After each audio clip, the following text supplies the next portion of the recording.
What else is going on? Another topic, this is a total change of topic, but like something that I've seen people ask, like full-time RVers, couples and stuff who do this, is like, how do you even stand each other so long? Like traveling, living, like there is no privacy. So if you want, and you are someone who, needs their privacy regularly, often, and thoroughly, it could be harder to find and have. But I will say I'm somebody who, like, I like my alone time and I like my space. Going outside is good, going for walks. You go for walks sometimes and I stay inside by myself. But how do you think, we're going to be 26 years married soon, and most of our life has been Side by side. side by side daily. Yeah. When we first got married, we started a business the very year after, so it was just him and I. And then we were also in ministry together, so our days were together, our nights were together, everything was together. And I remember some of our best friends at the time were like, oh my God, I would kill my partner if I was every day, every second. I don't know how you do it. What do you think is the ingredient? A good argument. And that's true. Like, I mean, I think that we need to post. I've been thinking about this too. I think I want to Just post. be real and just all this fake couples and stuff out there in the But that's what I was gonna say. world. I think I want to start posting more, just like even our little scuffs or tips, if it's relating to what we're doing. Like the other day, if you haven't seen the video, and Bryce Canyon. yeah, Bryce Canyon, we wanted to take a hike. It was our last hike of the trip, and you wanted to go one way, I wanted to go another, and we kind of like bickered for a second. And I didn't film it, but I did mention it after, like, hey, you missed an argument. And I think social media is, people are really craving more reality, like real life living, than the Instagram home, the Instagram couple.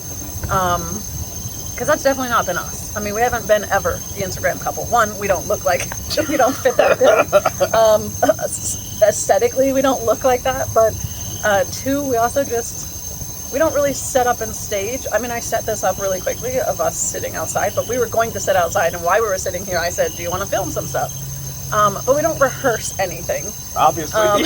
Yeah, maybe we should. But what do you think is some of the reasons we've worked well together for 26 years so closely? I sometimes I think how to, no, I don't know. It's just, I love that you have no answer. well, any I'm not answer sure if I I give should is a canned whatever. I don't know. We're always growing together. Or Well, I think the first thing you said is good. Argue. I remember we've met a couple of people, married couples, that were like, oh, we've never argued, and they're divorced to this day. well, and also we stay away from counseling. We counsel ourselves. This is true too. Every counseling we've ever gone to about any type of either pro or a problem has been stupid ass advice. Maybe it's not. Maybe it's not been bad, because what it's done is we'll walk out of counseling and be like more closer because we want to protect the other. Because at the time, different counselors or therapists or pastors or ministers, wherever we were at getting that counseling, they would usually pick one or the other of us to pick on. Usually it was me, because somehow the wife wasn't doing her duties. Yeah. So you could say it didn't work, but yet it worked. It was like reverse psychology for us. So that could be a thing. We went to that premarital class one time, I remember, and it was saying how we should always argue holding hands. And we tried that. And we're like, fuck. Get off of me. Fuck this. Get off. Yeah, there's no secret ingredient to how to best get along, but I think for us it's just really more like we started as best friends, and I think that's always the undercurrent. Yeah. And when we were in Bryce, and if you've watched the other video, or maybe I haven't even put it out yet, but I'll try to link these two, you had said, I'd rather be, how'd you say? I said I'd rather be wrong and with you than right and alone. And I was right. And I knew I was right. And you took it as like, well, I don't know how you took it, but the way I meant it was, I already knew from the very moment that you said you wanted to go that way, that I was going the right way. I had the freaking map in front of me. I mean, it just was right there. We don't always read the maps well, though, so I'm not always confident. So it's true. And I will say, when we have an issue, and if he uses the phrase, it's fine, that means it's hella not fine. So also learn their language. That means hold on to your ass because Yeah. shit's about to get rough. No, what it's fine.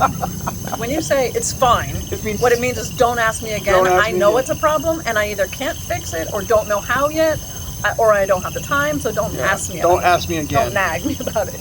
So it's fine in his language means don't ask, stop asking, don't nag. So learning your partner's language, their body language, something I've always been good at, partly because if you know human design, anything about that, I'm a projector. I pick up on people, their auras, their body language, what they're not saying.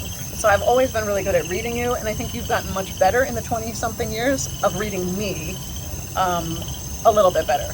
Yeah, I mean, after you get bit by a tiger, you know that's bad. I do bite sometimes. Like in the maybe morning, sometimes bite. you're not. There's a scripture in the Bible that says something about Don't greet your neighbors. greeting your neighbors too early in the morning. It's not a good thing. You create enemies or something. But yeah, I think just a lot of those things that we just mentioned has been our thing. But to me, I think it's just that partner, that person that you can be yourself with in the good days, the bad days, and that person doesn't shy away from it. Like, there's been never a time in our history that your worst has made me go another direction. Now, maybe temporarily for that space. Yeah. Because, like, I remember one time chasing you down because you taught me to talk, you taught me to get stuff out, and I sometimes would force it out of you, and you'd be like, if you don't back up, we're going to have a problem. So having some space, sure. Don't, when you don't give yourself the time and the space, you can end up saying things that really hurt. And we've done that too. Yeah. But I think, arguing, bickering, being good friends, reading each other's body language, knowing each other's, quirks and triggers, and not purposely trying to get them. Knowing that, like, I'm somebody who needs some space. I think that was hard for you in the beginning. It was. Because it felt like rejection. I was looking through. Everybody looks through their life through the lenses of their past and the hurts and the programming, and one of the things I think from the very get-go of our relationship is that we were in a self-improving mode from the start. Yeah. So when we were best friends, that's true. That's how we met, and we just started studying stuff together. Universal truths together. Yeah, from the beginning, before And there that's was even a relationship. I think that's what this journey really.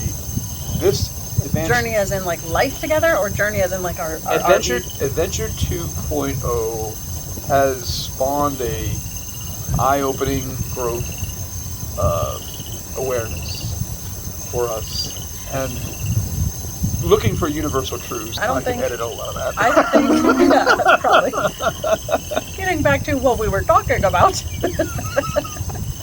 in the beginning. in the beginning. Oh, listen properly. Hey, where you wandering to? We have a dog. We have a human in the dog's body, and that comes with us.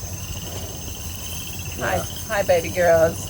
Yeah, she's almost 13, but man, does she love to sit in the front seat with Daddy while he drives. That's her spot. It's so freaking adorable.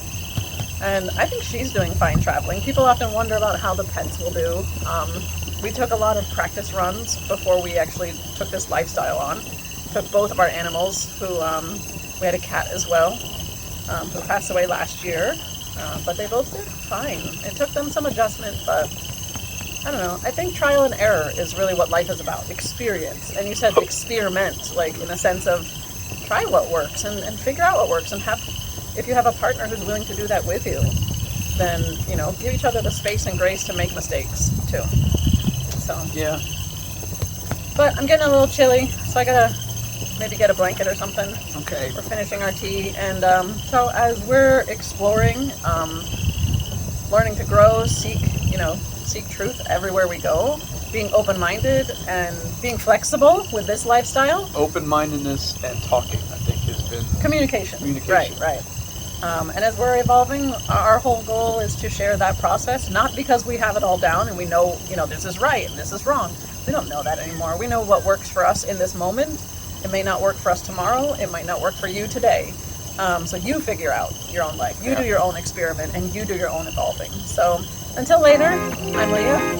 I'm Greg. Evolving.